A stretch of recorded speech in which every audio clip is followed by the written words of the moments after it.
Gonna get to you, girl. Step 1. We're gonna have some garlic. Step 2. We're gonna chop the garlic. Step 3. Are we gonna do that? No.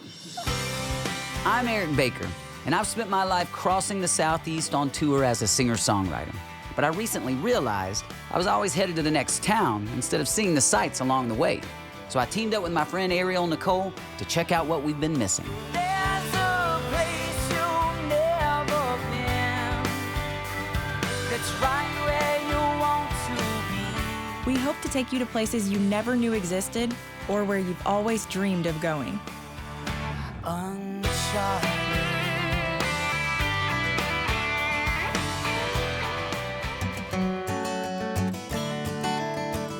I recently spotted a bumper sticker that simply stated, "No farms, no food." And needless to say, it planted the seeds for some serious conversation. If you're like me and you grew up in a farming community, you already know that the roots of agriculture weave much more deeply than just the topsoil. From the food on our tables to the clothes on our backs, the fuels that power our days and the containers that keep them organized, they all have one thing in common. And as obvious as that may seem, it's a tenet, a truth, that could perhaps use a little more tending to.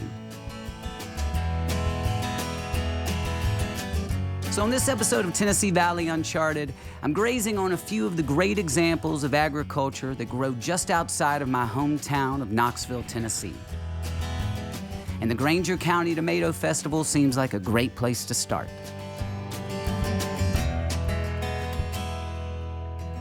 There is a certain camaraderie in this county. When a farmer got sick, everybody went over and helped him do his crops. That feeling is still here in a lot of ways. People say they go to Knoxville and well, there's 40,000 restaurants. Well, we got 2 or 3. But everybody knows my waitress. I like Lou. You know, she's good to us. And you just don't have that in the big city anymore.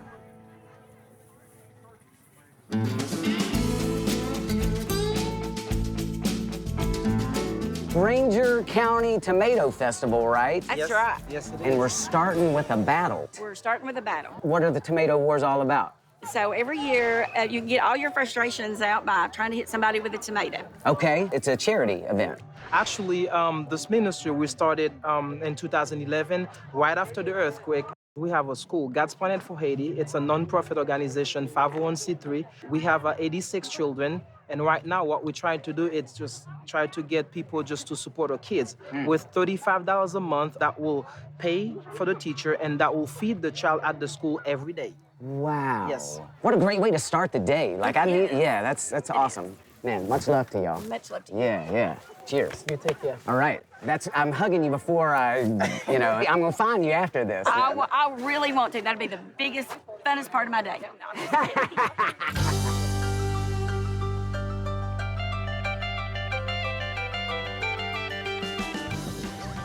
Oh, not so hard. Oh! One more right to the chest.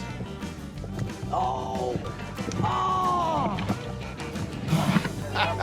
Man, I tell you, it's crazy out here. You know, we're here at the Grainger County Tomato Festival. You are a Grainger County tomato grower. For Stratton Farms, is this your Super Bowl right now that we're at? Well, it's pretty much, yes. It really is. You know, it's just a good time. Lots of people come out. You meet lots of people, good people. Right. And you help a lot of people out, sell a lot of tomatoes. It's a very supportive community. Of course, we live near Cherokee Lake. Okay. And, you know, we have a lot of tourists and stuff like that. Most people that grow the tomatoes, they have a family retail. They'll retail off the farm somewhat. And some just do strictly wholesale. I mean, when I say wholesale, I'm talking about, you know, it's one of the pluses we have here that a lot of people don't have. We can take it from the field to where it's going in 24 hours to 36 hours. Mm-hmm. That's pretty fast. Some places, a lot of the tomatoes are picked green and they're gassed. A lot of people grow 400 or 500 acres tomatoes. Right. Our tomatoes are picked with color off the vine. This is the red that you're looking for. That's beautiful. This is where that tomato was picked like that. Okay. In two days, this tomato will look like that. Okay. That's where you gain a lot of your flavors in that last few days. So when they pick them green, they're missing out on the best part of it, yes, right? They sure are. You know, this is a symbol for a lot of things around here. I mean, what does that represent to you? A lifetime. And the future? For my grandkids. Here's to the future. That's right. And to tomatoes.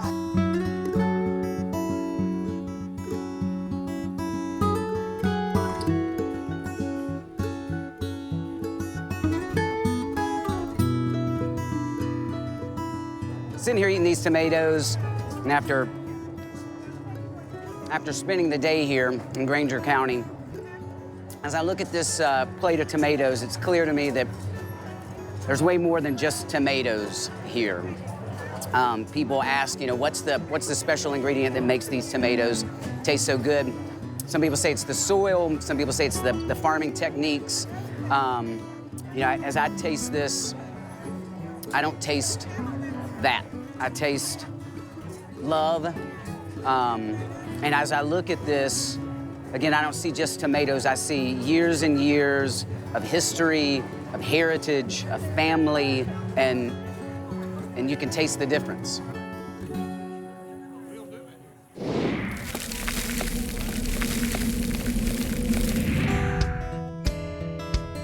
Not all of us are cut out to be farmers. And if we were, it'd probably dilute the traits that make them so darn special in the first place. But keeping that in mind, I think there's a lot that we can glean from the work ethic and code of honor that most farmers aim to live by. You see, I don't think you necessarily have to turn the earth beneath your feet in order to care for it. No, stewardship is something most of us stand to do a little more of. So with that in mind, I'm connecting with a few of my friends from TVA to explore some of the wild spaces they've set aside for us all to enjoy, and along the way, pick up a few tips on how best to take care of them. So, top of the morning to you guys. Good morning. The sun's creeping up over the trees there, and I guess my first question is, where are we? I slept most of the way here, so I don't even know where we are right now. Currently, you're in Russellville in Hamlin County, Okay. Tennessee, outside of Morristown. And this is Cherokee Lake. Cherokee Lake. So today we've got an old school kayak here, better known as the canoe. Yeah. And we're going out to some islands, is that right? You can see it in the distance there. It's Chandler Island. It's approximately 500 acres. Oh, wow. Yeah, it's a big one. Yeah, that's a big island. We've got several dispersed sites around the island on points, on flat areas, of course. where people- Dispersed sites, is that what you- Dispersed trek, yeah. Okay, what does that mean? Recreation. Informal, not a campground. Everything that you need, you have to bring over there with you. Yes. There's that, you can't expect any kind of services. And can you stay overnight? Yes. Oh, wow, okay. You All can right. stay 14 days. Oh, at a wow. time. That's the limit. And do you have to get a permit to do that? do not. Oh, all right. I'm experienced with the mainland, but now I get to go to kind of an uncharted Right. territory. Tennessee Valley Uncharted. We're going to a new island today. I like it. Who knows what we're going to find, right? Absolutely. Hopefully not anything weird. We'll see. Right? Hopefully. We're just looking for awesome stuff Absolutely. today. Right. All right, well, there's 2 paddles. There's 3 of us. I can get it. I'll just, no, it's all right. I'm good. I'll just, I'll navigate. How about that? Excellent. Actually, I'm a short guy. I can lay down in here and y'all just wake me up when we get there, all right? Good. Let's do it.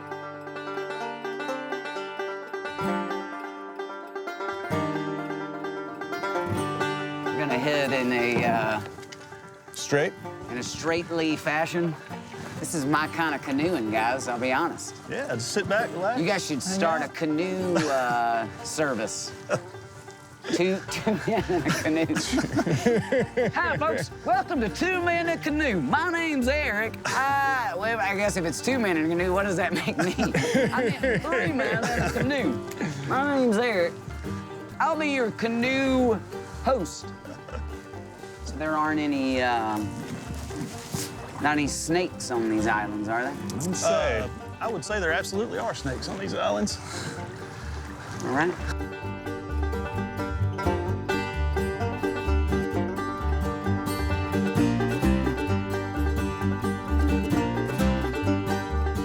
That was a lot of work. Worth it, though. You guys tired? I'm pretty tired from the trip over here. Oh, yeah, you should be. Got a little burn, worked up a little sweat. I didn't even know this was a thing, camping on islands and hanging out on islands. On the way over here, you were talking about an interactive map. It's an interactive map that shows you where the TVA lands are, and our rules about what is and what is not allowed is right there with it as well. So you know what you can do when you get here. And there's also there's computer-based that you can print maps out if you prefer, and it's also an app. And there's instructions as well about how to get this on your phone, and it works on both the Android and iPhone platforms. So someone and it is geo-referenced. So you can see right where we are right there. We are the blue dot, right? We are, yes. So then if I'm looking for an island that I want to, I was like, hey, man, I saw that really handsome guy in the plaid shirt on TV who was on an island. I want to do that. So they can come on here. They can find what islands they can do. Absolutely. And you want to make sure it's TV land, and that's going to show up in, for this type of recreation, that's going to show up in purple. So you want to make sure you're on TV land and you're not on private land, and you're okay to be there. Okay. All right, y'all know what y'all are doing, so I'm gonna follow y'all, okay? All right. All right.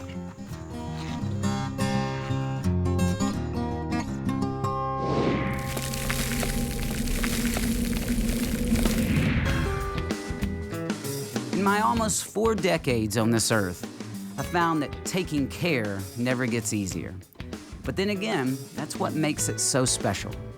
It's the sacrifice. The fact that you have to slow down and see the details and do right by them. It can mean hard work or dirty work, or sometimes both. But it always means work of one kind or another.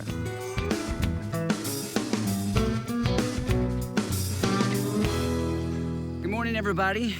Today we find ourselves in the foothills of the Smoky Mountains at one of America's greatest hidden treasures, Blackberry Farm. And while Blackberry is known for many things, today it is the actual farm that we are focusing on. The lands and the hands that provide for Blackberry's many guests. Let's go check it out. Have you ever wondered what a 150-plus-year-old okra looks like? It may look young and spry. Yeah. This is That's an old... It's an old lady right here. Crotchety fella right there. That's right, exactly. It hasn't been named, so it didn't get passed down. Oh, this is the Powell family okra or anything like that. So we're calling it pre-Civil War white okra. That's I don't know what else to call it. I'm interested about the relationship and kind of the partnership that you have with the chefs. It's a really unique, intimate relationship. So there's communication daily with the chefs.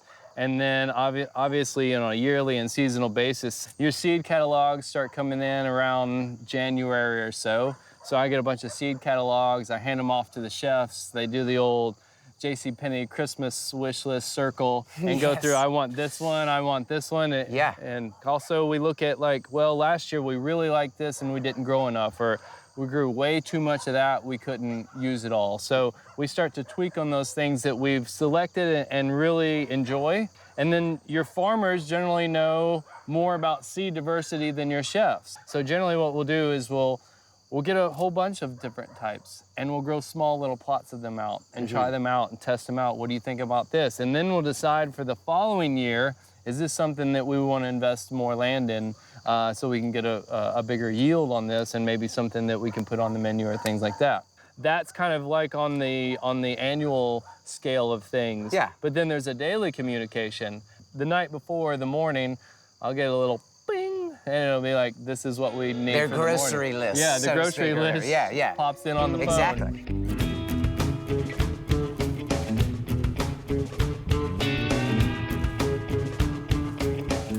Things are getting serious here at Blackberry Farm because I've been trusted with a very sharp object. So,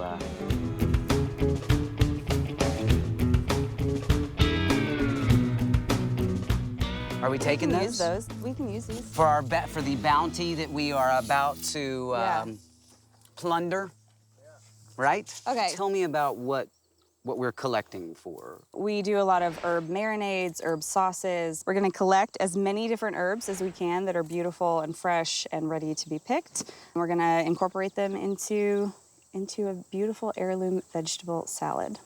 Yeah, you woke up today thinking that you wanted heirloom vegetables. I didn't you? did, yes. Yeah, and I knew that about you. Yes. I could tell. Yes. Do you find inspiration out here amongst the rows? Yeah, I mean, that's the best part of working at Blackberry is sort of the garden writes the menus for us, you know? Yeah. Right? Yeah. That's so poetic. Let me just do that. Thank you. Back there. Yeah, I mean, but it's true, you know, you can come out here and be completely inspired for something that you have a vision for and come out here and it changes because the garden's different, you know, from one day to the next, 1 week to the next. What is this? This is mint. Oh, yeah, it is. So we're gonna need this for our marinade. Okay. And mint is like one of those herbs that if you add it to anything, it's just gonna brighten it up, you know? It's like kind of like lemon juice in a dish, you know? It's gonna just make it shine. Now, what are we doing with this? Those are just gonna be for garnishing. They're really sweet and delicious and herbaceous. So like, you know, what grows together goes together. So look at this harmony right here. Yeah. So is this basil? Lemon basil. Lemon basil. So the flower, right? Don't mind if I do, sir. Thank you. Chef, you ever had one of these? One or two times. So this is new territory for me already. You know, Really? yeah, like these flowers and everything. Yeah. I know I look very refined and polished, but you know, You looks look can like, be you know, deceiving. you've been around some edible flowers. Looks can I don't be know. Is that, deceiving. yeah. This is the most luxurious place I feel like to work because we have so many beautiful resources. Right. And Mike is the most beautiful. Oh, You know, but I mean, truly, like we get to choose the seeds, you know, every season, decide what we're gonna plant like months out, you know, and then have a bunch of fun stuff that we, you know, that are surprises from them to work with. And that's like the coolest thing. So as an executive chef, how special and rare is that? I mean, are there other places that kind of have that relationship? There are a few places that are doing it, and I'm very like happy to see that. A lot of restaurants are sort of moving towards growing their own vegetables, their own herbs, you know, and it gives a better connection, I feel like, to the food for the cooks and for us to know where our food comes from and have a sense of place and pride and ownership in that. It's the best. Yeah.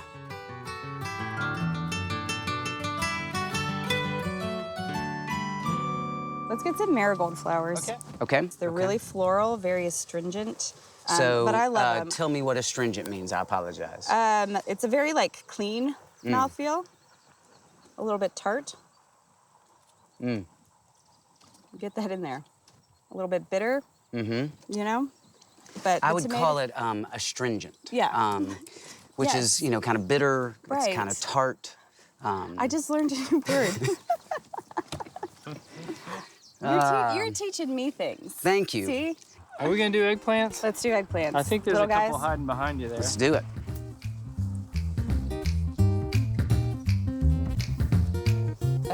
They're getting better. Yum. All right.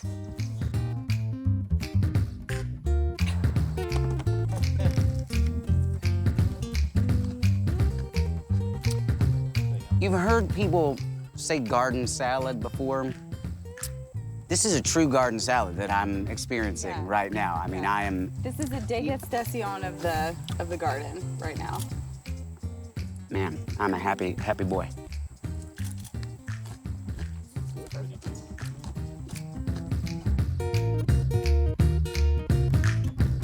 Although we're headed into the kitchen next, I figure since the vegetables are about to get all dressed up, I might as well also. What's your sweet spot? My sweet spot? I think vegetables, you know, and just bringing, listening to the land and giving proper respect to our gardeners, knowing that you have the responsibility to showcase what they're doing in the best way that you can in our restaurants. That's why we do it, you know? So when you say listening to the land, what's it saying to you? Eat me. More people now, which is really cool, are getting into sustainable farming practices and caring about where their seafood comes from and caring about where their fish comes from, which is, you know, a huge responsibility that chefs have, but it's becoming more and more popular and well-known, you know, amongst just everybody. Also, the same respect and love And integrity goes into farming and making sure that everything that we're doing is adding and not taking away. You know, and that's a huge part of what we do. Right. At Blackberry. Totally. You know, sustainable, generational. It's a symphony. Yeah. Right?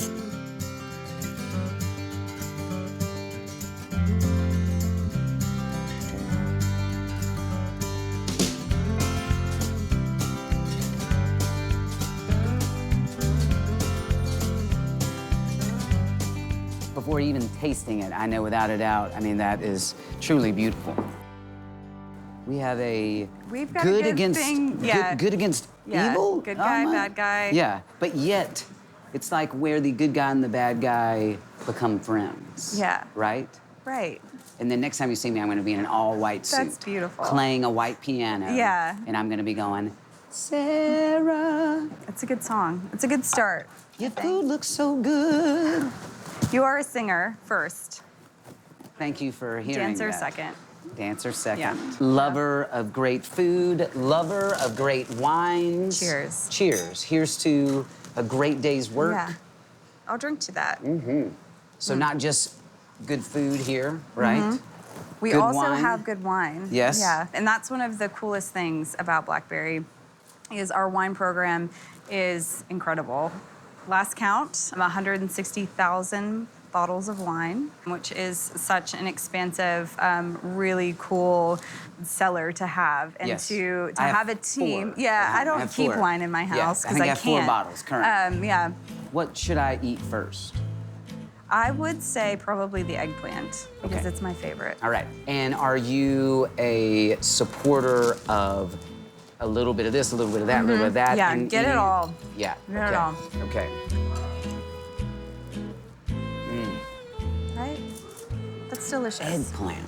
Did you know you liked eggplant that much? I can say that I've had a love-hate relationship with eggplant, Yeah.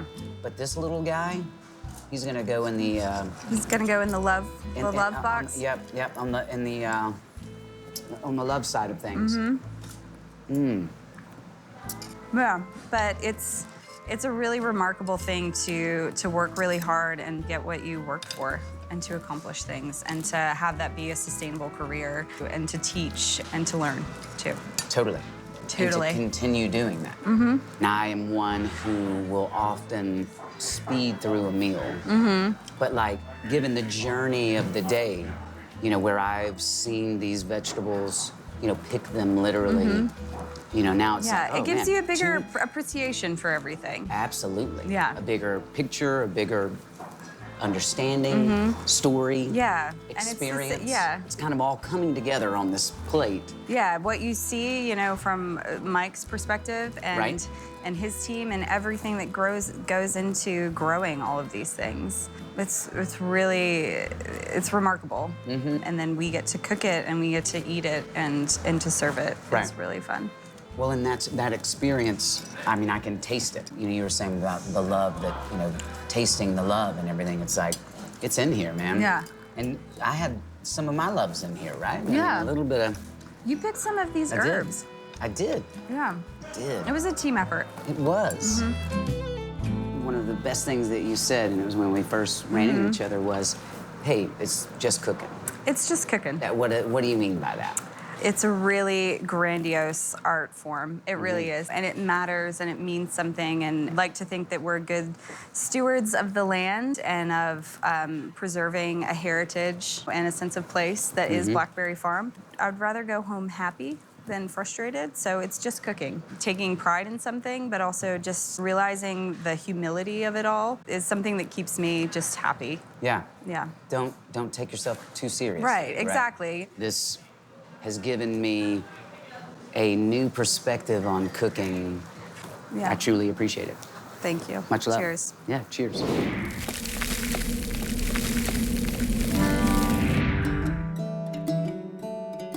Growing up around the cotton operations of West Tennessee, farming held a lot of different meanings throughout my life.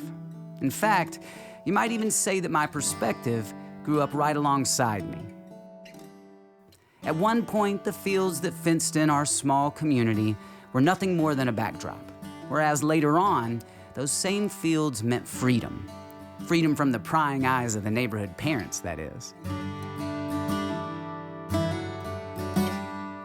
I made some of my first paychecks working in cotton fields and snagged more than just my jeans on the long rows that ran for what seemed like miles.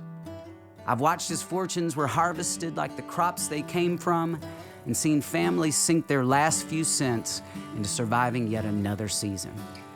By this point in my life, I've come to realize that farming is much more about communities than combines. You see, as the faces of communication, commerce, and community change in this modern age, occupations like farming are changing right alongside them. As I said before, we're not all destined to till fields and cut crops, but I do believe we're all called to take care of ourselves, of one another, and of this one world we've all been given to enjoy.